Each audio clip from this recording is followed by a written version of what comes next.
Gourmet number 3, rainbow fruit. What a fun read, I tell you. Well, hello, my brothers and sisters of the Nerd Nation. I, as always, am Jim, here to bring you another review on the awesomely tasting tale of... Oh, I'm almost about to say... I'm so used to saying One Piece. Of Toriko.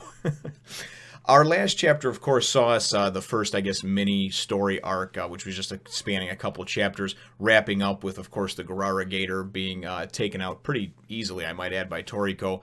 I mean, he he gutted it and cut his head off, and then they ate the son of a bitch. So that's how things, left off, and things pick up over here in kind of a weird, whimsical Candyland sort of thing. I thought it was a dream, as a matter of fact, because there's a fly kind of, flying through, whatever. It looks like some kind of fly, some bug, and flies into this, what looks like a candy or gingerbread house. Again, something straight out of like Candyland or something like that, or Hansel and Gretel or what have you, the witch's candy cabin in the woods.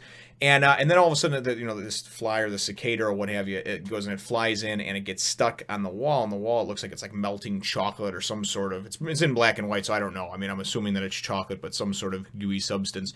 And Toriko is just laying there chilling, sleeping on the bed. So he goes and wakes up or whatever, and so it turns out this is not a dream. This is actually Toriko's house, and he's got this house that is completely edible, because as he's getting up and walking around, he goes and he sees this bug caught in the chocolate that's sliding down. It looks like it, and he's like, "Oh, a choco cicada! Oh, I'm glad this time of year." And he scoops it up and eats it, and he's eating all kinds of different shit from the house. It's great. He goes and he drinks stuff out of this mug or what have you, and after he's done drinking, he takes a bite out of it. So the entire house, I guess, is just this whimsical thing that's made of food, So definitely hard to eat this or to read this, record these reviews, and refrain from eating. That's what I meant to say. So then he goes and he pops on his Nike sandals over there, and he's gonna go off for a little walk, and he goes off to this cliff, and he jumps off the edge of the cliff, and does a Tarzan orangutan type grab on a couple of branches, and winds up landing on a lower portion of the cliff, and then we see that there's a cave, right? So he goes into the cave, and you just see it's dark in the cave. Obviously, you see eyes and teeth, and basically goes in there, and the next guy you hear, "Oh, and it's like in typical fight fashion. They don't really show what happens on camera, and then you just go and you see him. He's got this thing slung over his shoulder. It's like 8 times the size, and it's an Underbite Dragon, right? Underbite Dragon Wyvern class, I believe. And it's a class level 4, gourmet class level 4. And he's like, "Oh, this will fetch a good price at the gourmet market. This is it's about 1.5 tons." And I'm thinking, son of a bitch, man. He just goes and takes these things out.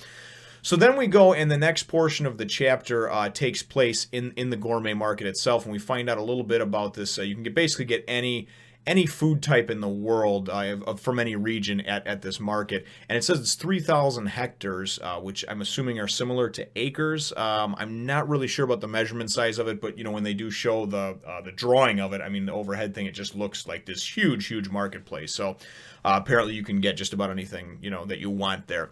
So then we go and we see we wind up seeing this character from IGO, International Gourmet Association. We see this character Johannes, and he's basically kind of like a recruiting development manager or something like that. And he's with Komatsu, and they're basically walking through the marketplace, and they're seeing different types of biddings going on, because they auction off a lot of these different rare types, and these high class level catches. They obviously auction off to see who the highest bidder will be and that sort of thing. So really kind of cool, just sort of seeing this vibrant world and how things work within it.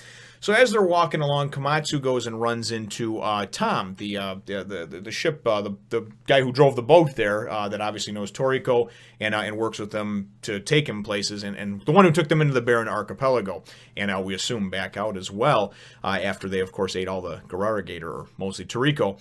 So he kind of has a brief talk with Komatsu over there, and then he's like, "Hey, Toriko's going to be here pretty soon." And Komatsu's like, "Toriko," and that's like his idol, right? Next thing you know, you see Toriko, and Toriko goes and he's got this Underbite Dragon slung over his shoulder again, and he comes in and he starts negotiating with Tom. He's like, "Hey, I got one of these. Oh, let's go with 40,000 yen a kilo, And I got to look up the comparison chart and everything like that as far as, yen to dollars and everything like that. Because I know 40,000 yen's not like a ton, but this is 40,000 yen per kilo. And this thing weighs like a ton and a half, which is a couple thousand pounds, which would be a good 1,000 kilos. So there's certainly some money to be made on these things. And at any rate, then we wind up having Johannes go in. They're all kind of standing around over there. And what winds up happening is Toriko goes and kind of grabs him and he's like, yeah, he's knocked out. And basically, well, you know what? Just listen to my partner over here for what knocking or knocking out means. I'll be back in a minute. Oh, right, you mean me. A gourmet hunter may temporarily immobilize a creature using a thin needle or other such instruments to administer a shock to its nervous system. A creature that's been thus knocked out can be transported live. However, it takes considerable knowledge and experience to pull off such a precise maneuver, and special permission is needed to perform it on some creatures. Gourmet hunters frequently retire in style after patenting their methods. Oh, all right, you're finally done? Thank God. Jesus Christ. It's bad enough, Ugh. So anyway, so now you know a little bit about, the world and how this works out and everything like that, and how obviously this is something that just not anybody can do, So there's apparently there's a little bit of, method to the madness. So we then go and we have Johannes. He goes and talks. Basically, Tom winds up, kind of, and excuse the expression, but he kind of like Jews him down, a little bit. He says, how about 30,000 yen a kilo? My customers don't want to pay. My customers aren't rich, blah, blah, blah. So we wind up getting Johannes goes and he says, listen, and he goes and, he pulls Toriko on the side. Well, first of all, Komatsu wants to buy some of it for the hotel. And then he's like, oh, I don't know at that price. Igo sets the market price, blah, blah, blah, this and that, So then Tom's like, go talk to Toriko about that, right? So this is kind of where it's cool and it kind of heats up for what's going to happen. It's laying the groundwork for what's going to happen here on our next catch, our next gourmet or what have you. We wind up having Johannes go over and talk with Toriko. And as he's going over and he's talking with him, he says, listen, we got another, you'll be pleased to know that we have another job for you, blah, blah. And Toriko's like, you got plenty of gourmet hunters, I'm sure, in your pocket working for you. What do you need me for, right? So he goes and he's just like, the rainbow tree has bore fruit, and a fruit of the rainbow tree or what have you. And he's just like, oh, and immediately stops in his tracks. And even Komatsu's like, oh my God. And then they give some background into the whole thing. And I guess that the fruit changes color up to 7 different colors based on the temperature and the humidity and stuff that's in the air. So really cool idea there, right? And then obviously changes the color and I'm assuming the taste or the type of fruit that it is. And I guess it's said that this stuff is so good and concentrated that like 1 drop of juice from it could take and flavor an entire pool, full like a swimming pool, like an Olympic-sized swimming pool they show, full of water. But drop from this thing, you got an entire pool of juice. Now, I don't know what the hell you do with a pool of juice because unless you get a big straw, because as soon as you jump in the pool, I don't want to be drinking any juice that, has been all over and touching my body and everything else. It's just me. But anyway, they're just doing it for size comparison over here and to show how concentrated it is, So then, Komatsu says, oh, I thought it's supposed to be extinct, and he says, no, that's just something that they, they kind of do it's a white lie that they tell to kind of drive up the price of things.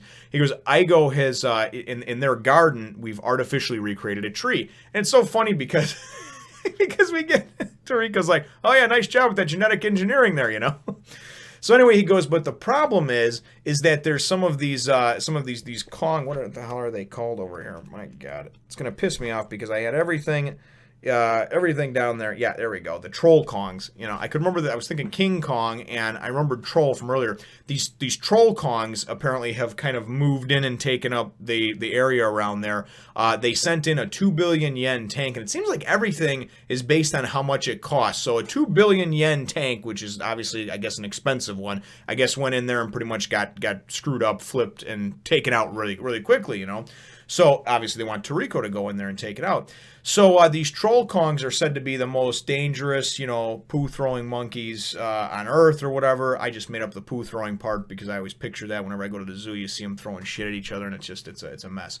It's a real shitty thing, but no pun. Well, actually, yeah, there's a pun intended. Take the pun. So he winds up being, Toriko wants to take the job, but he's asking some questions first. How many of these things are there? And Komatsu's like, oh my God, that'd be so great. Can I go with you? And he's like, I'm dying to go with you. And he's like, yeah, you'll die, all right. You know, so he doesn't even get to answer the question. Johannes doesn't. That Toriko asks about how many there are, because Toriko's saying like, yeah, if it's just one or if it's just a few, whatever. And so he's like, okay, well, I guess I'm going back to the garden, right? And he takes the job. And then it's kind of cool because it goes and it shows the next page before it shows gourmet number 2 that they're going for. And it shows these troll kongs, right? First of all, it shows the area, the lab, and then kind of zooms in from that, where they have, there's all these bones and shit on the ground. You're like, oh my God, it's like a graveyard, And then you go and you see all the 4-armed troll kongs. And there's not 1, there's not 2, there's not 10. I mean, I didn't even count how many there were on the horizon, but there's a shit ton of these things. And and these things are supposed to be, as far as I know, they're capture level 9, so they're actually above what the giant Gararigator was. So I'm eager to see how this is going to play out and what's going to happen with Toriko, because certainly, I mean, he pretty much wiped his ass with the Gararigator. Let's be honest here. All things considered, he really did. He just wiped his ass with. He didn't even break a sweat, and that was a capture level 8. So if you're going by power levels, which I heard is a very distinct thing in this particular manga, so you can compare things real well.